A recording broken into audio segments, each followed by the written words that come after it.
Tollywood star kids Akira, Mokshagna, Gautham debut గురించిన చర్చ చాలా రోజులుగా జరుగుతోంది. అతి త్వరలో ఈ వారసుల ఎంట్రీ ఉంటుందన్న ప్రచారం కూడా జరుగుతోంది.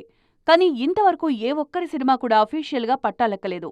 దీంతో వీళ్ల ఎంట్రీ ఎప్పుడుంటుందా అని ఎదురుచూస్తున్నారు ఫ్యాన్స్. ఈ విషయంలో మహేష్ వారసుడు మాత్రం కాస్త ముందున్నారు.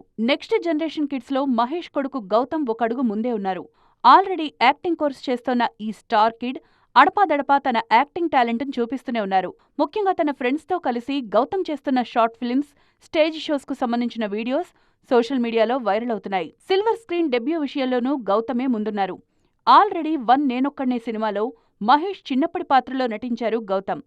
పవన్ కొడుకు అకీరా కూడా ఓ సినిమాలో కనిపించినా ఆ క్యారెక్టర్ పెద్దగా రిజిస్టర్ కాలేదు. ఇక మోక్షజ్ఞ ఇంతవరకు తెర మీద కనిపించిందే లేదు. తాజాగా గౌతమ్ నటించిన మరో షార్ట్ ఫిల్మ్ సోషల్ మీడియాలో ట్రెండింగ్గా మారింది. మిగతా స్టార్ వారసులతో పోలిస్తే మహేష్ కొడుకు మాత్రమే దూకుడు చూపిస్తోండడంతో త్వరలోనే ఈ star kid silver screen entry ఉంటుందని అభిమానులు పండగ చేసుకుంటున్నారు.